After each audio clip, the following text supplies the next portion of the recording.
वल्लभ लाल की। भगवान व्यासदेव जी के द्वारा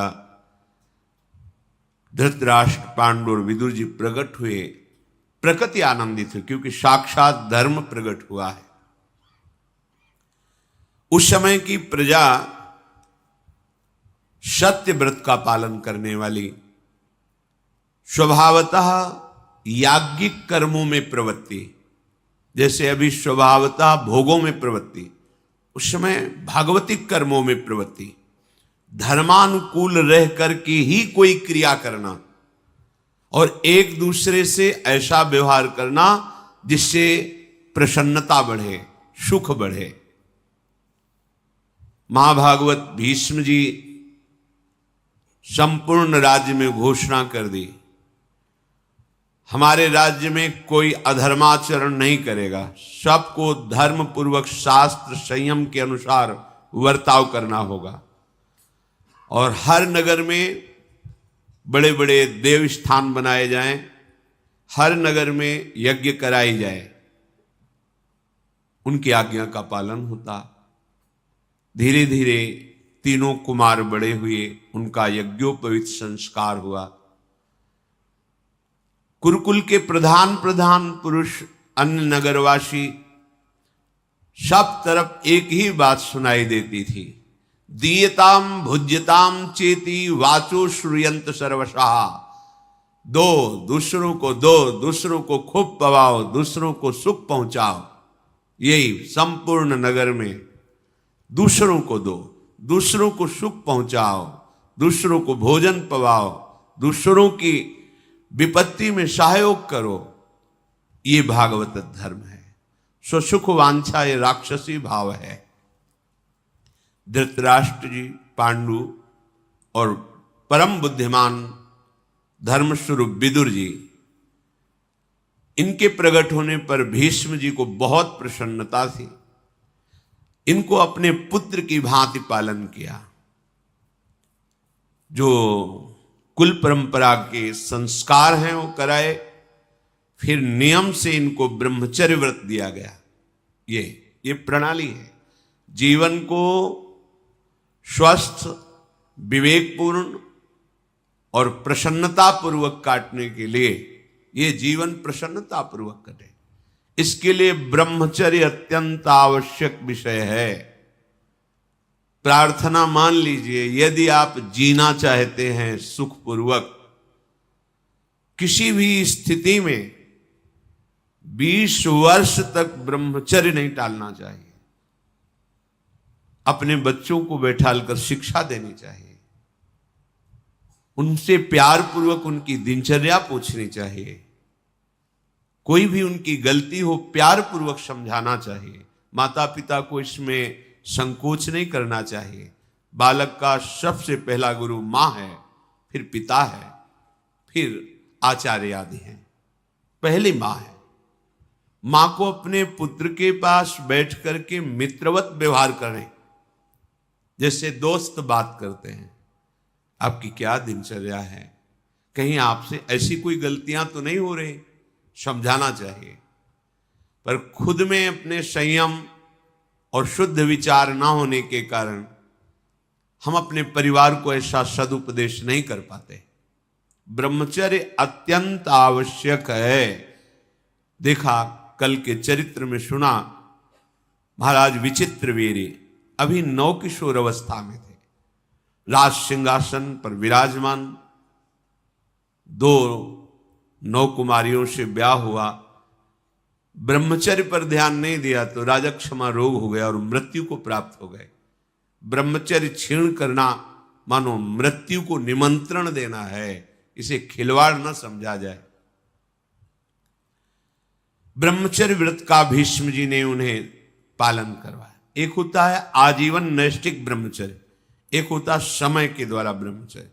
जब तक पाणी ग्रहण संस्कार नहीं होता तब तक ब्रह्मचर्य।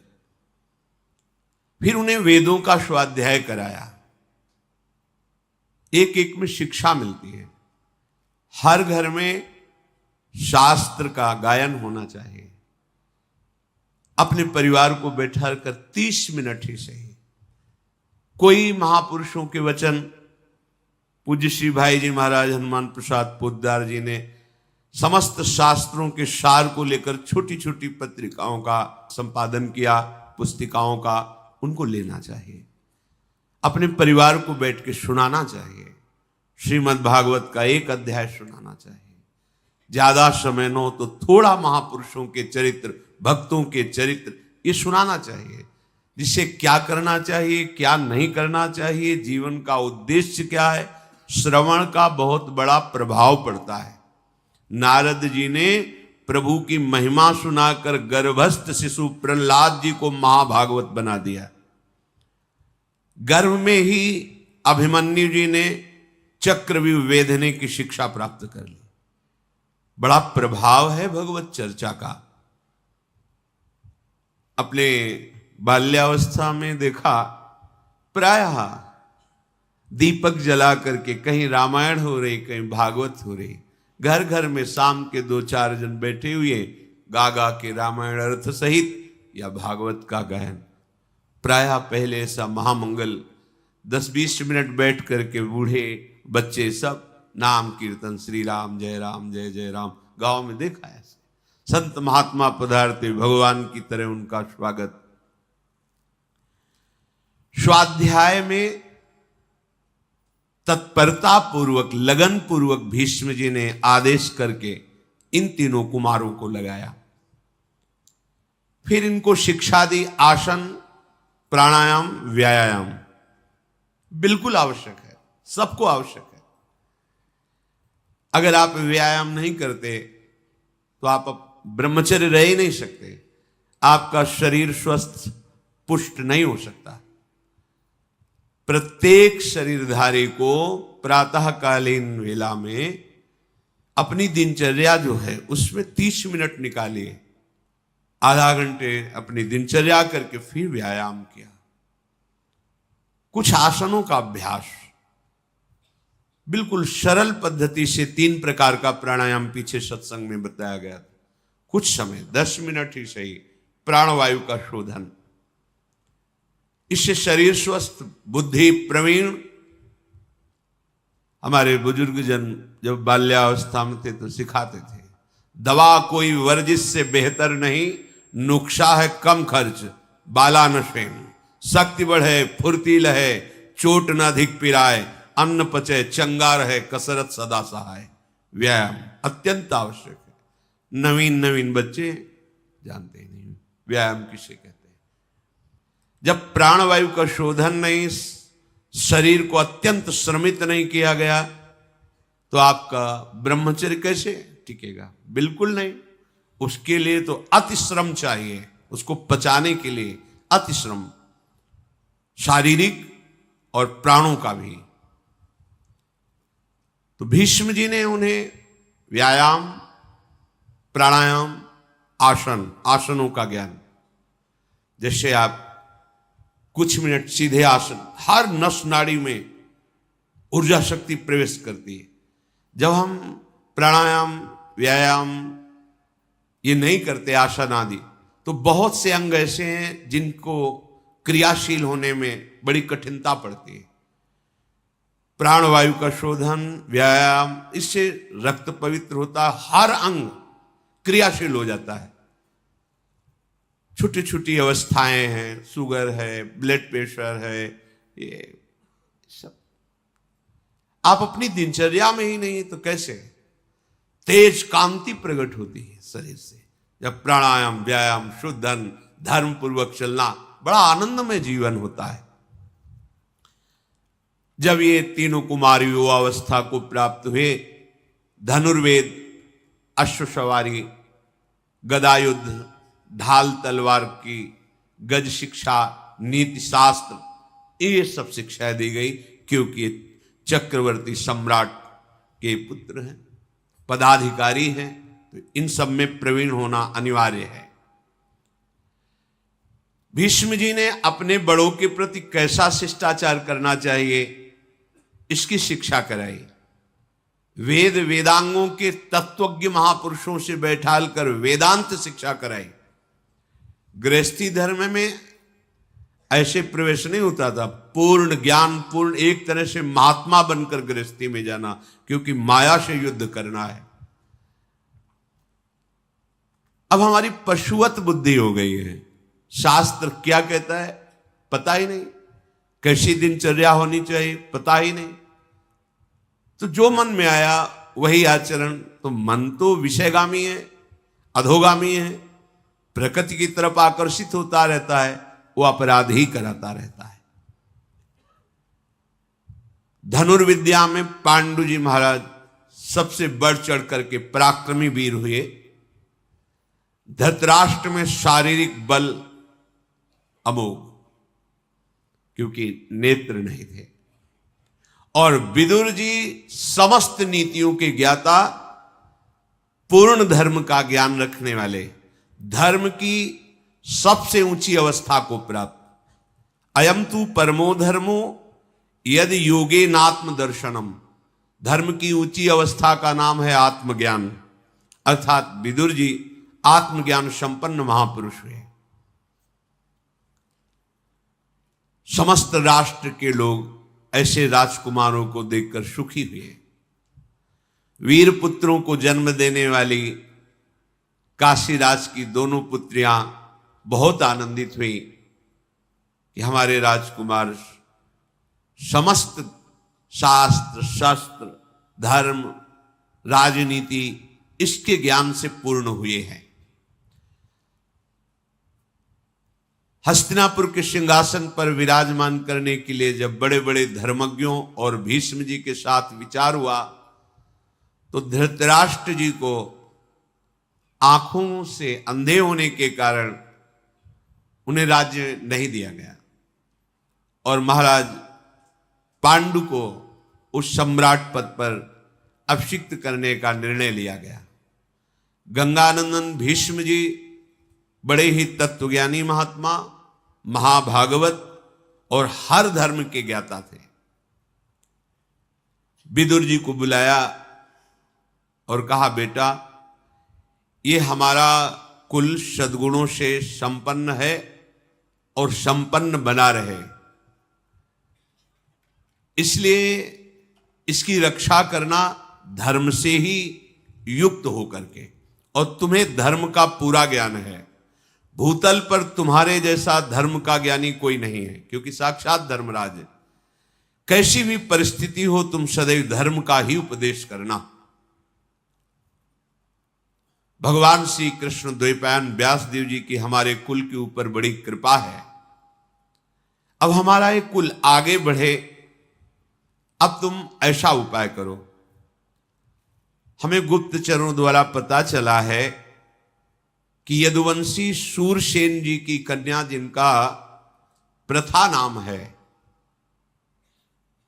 राजा कुंती भोज ने गोद में उन्हें ले आए हैं,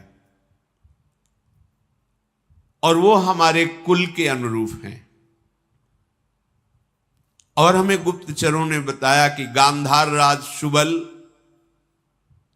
मद्र नरेश, इनकी भी कन्याएं हमारे कुल के अनुरूप हैं।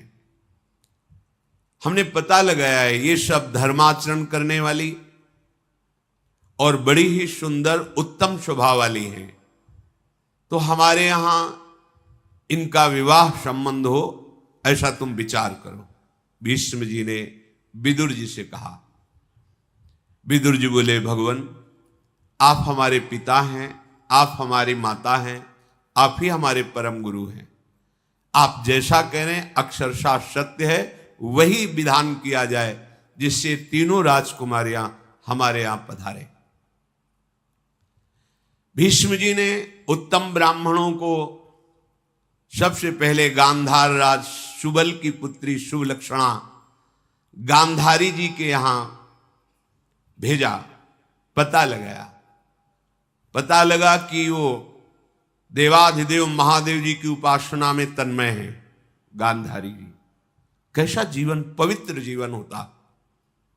वरदायक भगवान शंकर की आराधना करके 100 बलवान पुत्रों के प्राप्त होने का वो वरदान प्राप्त कर चुकी हैं। ठीक ठीक पूरा पता लगाकर भीष्म जी ने गांधार राज्य के पास अपना दूत भेजा और कहा पूरा परिचय ठीक से देना जाके कि धृतराष्ट्र आंखों से रहित है, कहीं छुपाव मत करना। धृतराष्ट्र के लिए हमारे ये गांधारी ठीक रहेंगे, जाकर उनको प्रार्थना करो, निवेदन करो। गए, मैं हस्तिनापुर से आया हूं, बड़ा स्वागत हुआ उनका। और गांधारी जी को धृतराष्ट्र के लिए हम वरण करते हैं। दूत ने भीष्म जी की बात कही। जब गांधारी जी ने सुना कि मेरा वरण अंधे से हो रहा है, मेरे माता पिता राजी हो रहे हैं, उसी समय उन्होंने एक मोटा रेशमी वस्त्र लेकर कई परत करके अपनी आंखों में बांध लिया। ब्याह नहीं हुआ, ब्याह की बात चली है। सुंदरी तपस्या परायण कह सकती थी मुझे अंधा पति नहीं चाहिए। माता पिता राजी, तुरंत रेशमी वस्त्र मोटा लेकर कई परत करके आंखों में बांध दिया। यदि मुझे ऐसे पति के साथ वर्ण किया जा रहा है जिसकी आंखें नहीं, तो मैं भी जीवन में किसी को नहीं देखूं। उसी समय पट्टी बांध ली। क्या धर्म है, क्या निष्ठा है। गांधारी उसी समय निश्चय किया कि अपने पति की हर विधान से मुझे सेवा करते हुए पातिव्रत धर्म का पालन करना है। अपने पति में कभी दोष नहीं देखूंगी, कभी उनकी आज्ञा का उल्लंघन नहीं करूंगी।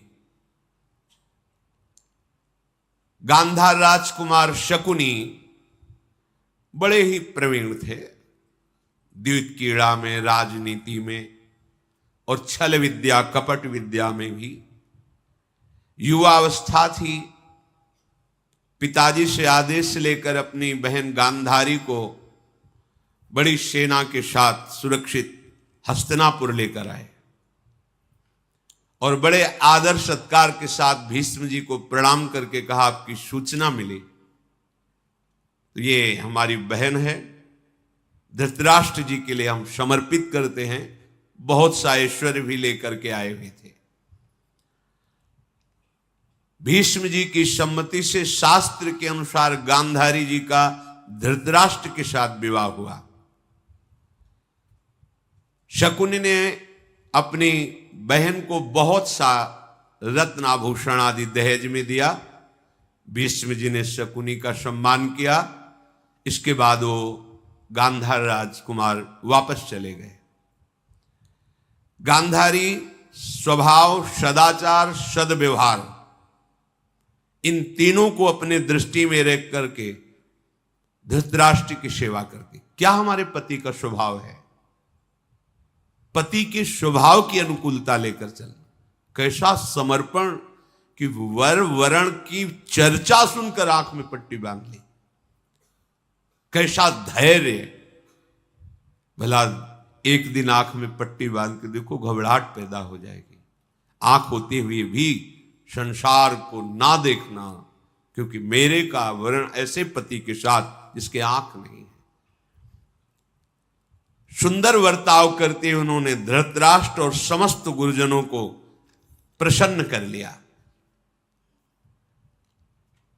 यदुवंशियों में श्रेष्ठ महामनस्वी शूरसेन जी हुए हैं, जिनके पुत्र भगवान के पिता वसुदेव जी, इन्हीं शूरसेन के पुत्र हैं वसुदेव जी। उनको एक कन्या हुई थी जिसका नाम पृथा रखा गया था। बहुत ही रूपवान और स्वभाव में बहुत ही गंभीर स्वभाव की थी। शूरसेन के एक मित्र थे कुंती भोज। दोनों में मित्रता में पहली प्रतिज्ञा कर रही थी कि जब हमारी पहली संतान होगी वो हम आपको भेंट करेंगे। ऐसा शूरसेन ने कुंती भोज से किया था। शूरसेन जी की पहले कन्या हुई प्रथा जी। उन्होंने अपने मित्र को बुलाया और कहा, प्रतिज्ञा थी जो पुत्र या पुत्री होगी वो आप स्वीकार करके। शूरसेन की कन्या प्रथा को कुंती भोज ने स्वीकार किया। कुंती भोज के घर में प्रथा ब्रह्मचर्य का पालन करते हुए देवताओं का पूजन करना, जप करना और आए हुए संत महात्मा अतिथियों की सेवा करना, ये उनका प्रधान कार्य था। अभी कुछ अवस्था हुई ही थी कि बड़े ही कठोर व्रत का पालन करने वाले, धर्म में सदैव सावधान, तपस्या के महान धनी ब्रह्म ऋषि दुर्वासा जी पधारे कुंती भोज के यहां। वो अतिथि सेवा, संत सेवा में बड़ी प्रवीण थी प्रथा जी। प्रथा जी उनकी सेवा में लगी। यद्यपि वो बड़े ही क्रोधी और उग्र स्वभाव के थे, पर बहुत सहनशील, शांत रहकर सावधानी पूर्वक उनकी सेवा प्रथा जी ने की। राजकुमारी प्रथा की सेवा से यद्यपि अत्यंत उग्र स्वभाव और कठोर स्वभाव के दुर्वासा जी बहुत प्रसन्न हुए और कहा कि बेटा, तुमने हमें रिझा लिया। मैं तुम्हें एक मंत्र प्रदान करता हूं, इसकी प्रयोग विधि ये है और ये वशीकरण मंत्र है। तुम जिसको चाहो, जिस देवता को, उसी क्षण बुला सकती हो।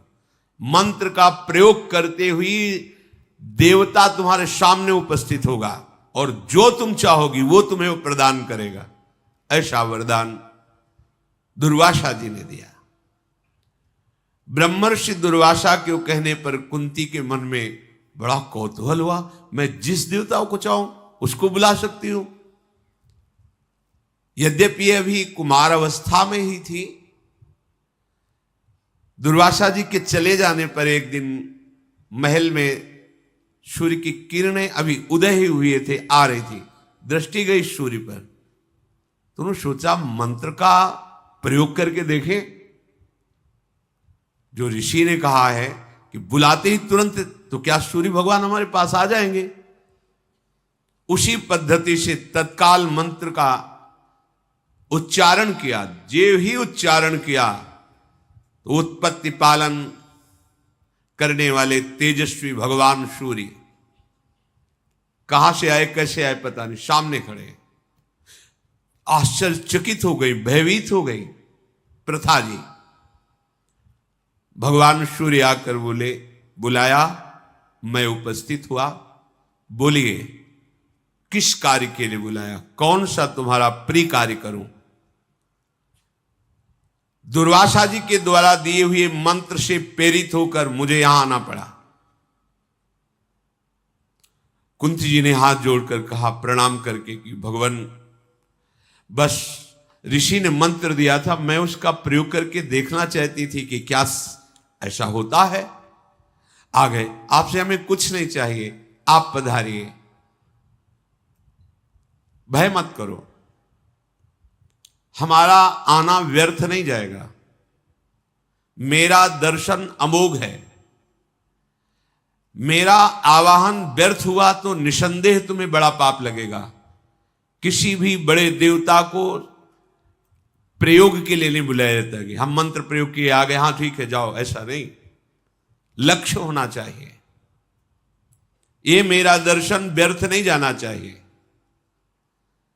भगवान सूर्य ने जब ऐसा कहा तो उनका, भगवान मुझे कोई आवश्यकता नहीं। तो उनका कि मैं तुम्हें एक पुत्र प्रदान करता हूं। तो अभी हमारी कुमार अवस्था है और यह बहुत निंदनीय होता है कि कुमार अवस्था में संतान होना। हे परम तेजस्वी सूर्यदेव, मुझे बहुत संकट में आपने डाल दिया। उन्होंने कहा, राजकुमारी, तुम्हारे कन्या धर्म का नाश नहीं होगा, पर तुम्हें पुत्र होगा। कोई दोष नहीं लगेगा और तुम्हें गर्भ धारण नहीं करना पड़ेगा। भगवान सूर्य की कृपा से उसी समय महावीर एक पुत्र प्रकट हुआ। वो जन्म से ही दिव्य कवच और कुंडल धारण किए हुए, भगवान सूर्य के समान, जैसे सूर्य का प्रतिबिंब, ऐसे तेजस्वी बालक। इस चर्चा इन महाभागवतों की आगे। श्री राधा वल्लभ लाल।